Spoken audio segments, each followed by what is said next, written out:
হঠাৎ জামাত চরমোনাই অপ্রত্যাশিত ঘটনা ঘটছে। মাঝপথে অনৈক্যের সুর কি ঘটতে যাচ্ছে?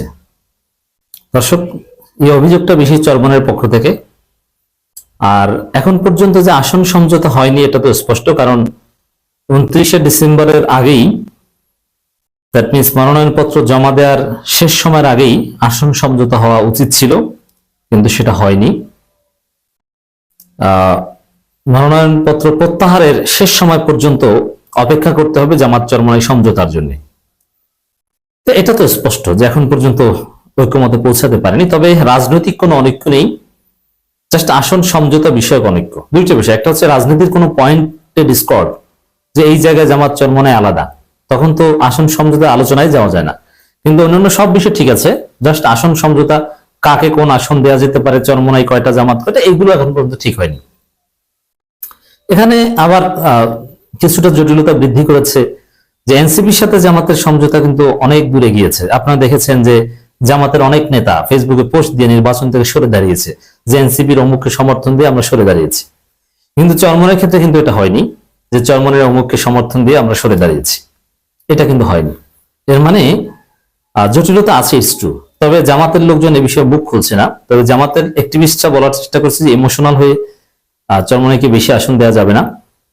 আর চরমোনাই লোকজন বলছে যে আমাদেরকে তুচ্ছতাচ্ছিল্য করা হচ্ছে, আমাদের এমনকি জোরালো কিছু অভিযোগ তোলা হচ্ছে যে জামাত সমঝোতা বৈঠকে সময় দিচ্ছে না, শিডিউল ফাঁসিয়েছে, এনসিপির সাথে আলাদা ডিল করতে, নানান কিছু। তো এতে একটা অস্পষ্টতা তৈরি হয়েছে, ইখতিলাফ তৈরি হয়েছে, কিছুটা দূরত্ব তৈরি হয়েছে। তো বিষয়টা কি, কেমন?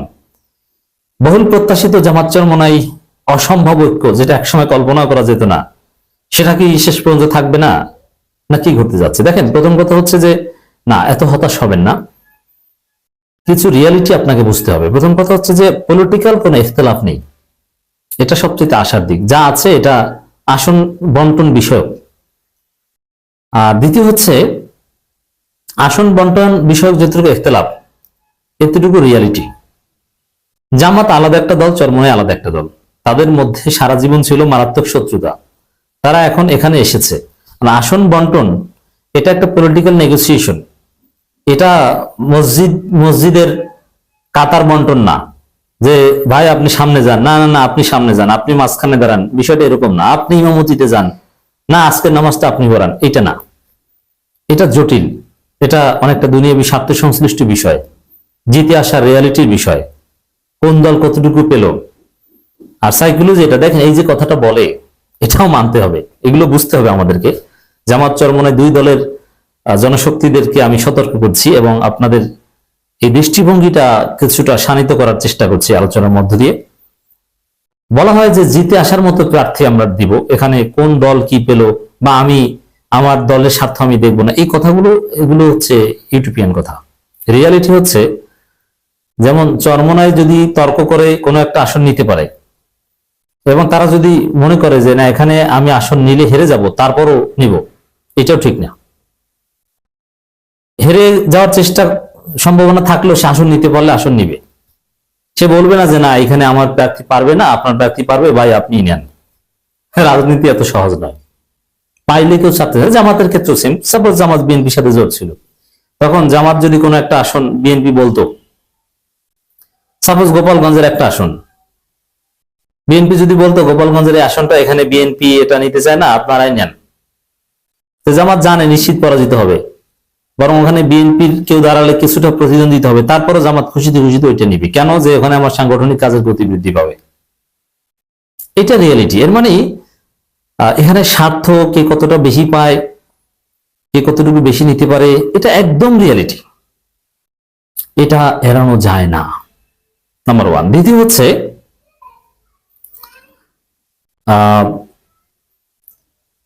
কিছু রিয়ালিটি মানতে হবে যে জামাত একটা দল, চরমোনাই একটা দল। এখানে এত সহজে ঐক্য হবে এটা আপনি কল্পনা করেন কেন? বরং শেষ পর্যন্ত অনেক জায়গায় সমঝোতা হবেই না। কমপক্ষে 4-5 জায়গায় আমি মনে করি থাকা উচিত ওপেন। ওপেন মিন্স সেখানে জামাতের প্রার্থী থাকবে, চরমোনাইয়ের প্রার্থী থাকবে, এমনকি এনসিপিরও থাকতে পারে। যে জিতে আসতে পারে, কারণ ওখানে ঐক্যমত পৌঁছানো সম্ভব হয়নি। রাজনীতির মতো একটা জটিল বিষয়, আসন সমঝোতার মতো একটা জটিল বিষয়ে পুরোপুরি ঐক্যমত হবে এই চিন্তা করাটাও ভুল। অতএব যতটুকু ইখতিলাফ আপনারা দেখছেন এটা রিয়েলিটি হিসাবে নেন। এবং জামাতের একটু বড় ভাই সুলভ আচরণ যদি দেখে থাকেন, হ্যাঁ, এটা একদম অসত্য নয়। জামাত বাংলাদেশের এই মুহূর্তে সবচেয়ে বড় এবং জনপ্রিয় দল, সেই তুলনায় চরমনাই ছোট দল। এখন বড় ভাই সুলভ আচরণ করা ঠিক না, এটা আমরা হাজারবার নসিহত করব, কিন্তু তারপরে এটা এসে যাবে। তারা ফেরেশতা না, তাদের মধ্যে ভুল আছে, চরমনের মধ্যে আছে। তো এই রিয়েলিটি গুলো মেনে সম্পর্কের জায়গাটা দেখতে হবে, যে আমরা এইরকম ইখতিলাফ থাকবে, কে বড় ভাই কে ছোট ভাই, এসব প্রশ্ন নিয়ে মন কষাকষি থাকবে, কিন্তু দিন শেষে আমরা ঐক্যবদ্ধভাবে নির্বাচন করব। এক বাক্স 2-4 জায়গায় না পারলেও বাকি জায়গায় যেন আমরা পারি, এই মানসিকতা থাকতে হবে, তাহলে আপনি হতাশ হবেন না। তা চরমনাইয়ের লোকজন যেহেতু তাদের পূর্ব অভিজ্ঞতা নেই জোটের রাজনীতি করার, এই কারণে তারা এটাকে খুব সিম্পল হিসাবে নিচ্ছে,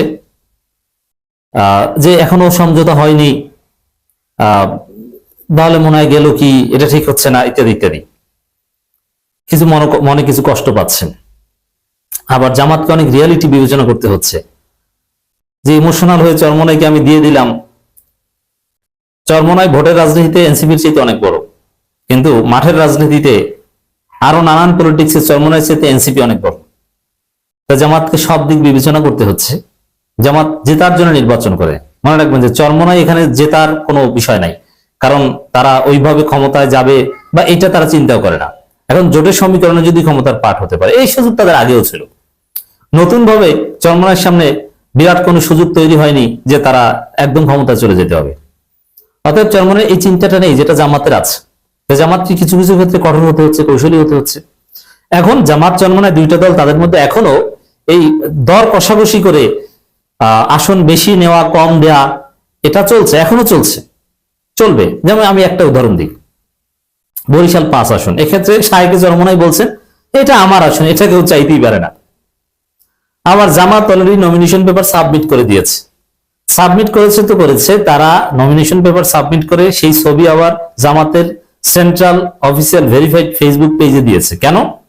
ওটা চরমনাইকে চাপ দেয় একটা বার্তা, যে আমাদের গুরুত্বপূর্ণ কেন্দ্রীয় অ্যাসিস্ট্যান্ট সেক্রেটারি এবং বরিশাল সদরে বরিশাল 5 আসনে চরমনাইয়ের চাইতে কমপক্ষে দ্বিগুণ শক্তি আছে জামাতের, এটা আমরা দিব না ভাই। এবং সদর গুরুত্বপূর্ণ, এবং মুজিবুর রহমান সরোয়ারকে হারাতে হবে, এটা শাহেক চরমনাইয়ের পক্ষে সম্ভব না। এখানে অ্যাডভোকেট হেলালকে লাগবে, কুফু হওয়া লাগবে, মানে সমতা ভিত্তিক প্রার্থী লাগবে। এর মাধ্যমে একটা চাপ দেওয়ার চেষ্টা করছে। এই চাপ, পাল্টা চাপ, দর কষাকষি, নানান সমীকরণের মধ্য দিয়ে যদি আপনি ঐক্যবদ্ধ থাকতে পারেন রিয়েলিটি মেনে, সেটা হচ্ছে টেকসই, এবং এটাই রাজনীতি। আপনি মসজিদের কাতার ঠিক করার মতো এত সহজ সমঝোতা ভাবলে ভুল হবে। অতএব চরমনাই ভাইরা যে অভিযোগ করছেন এর কিছুটা সত্যতা আছে। জামাতের এক্ষেত্রে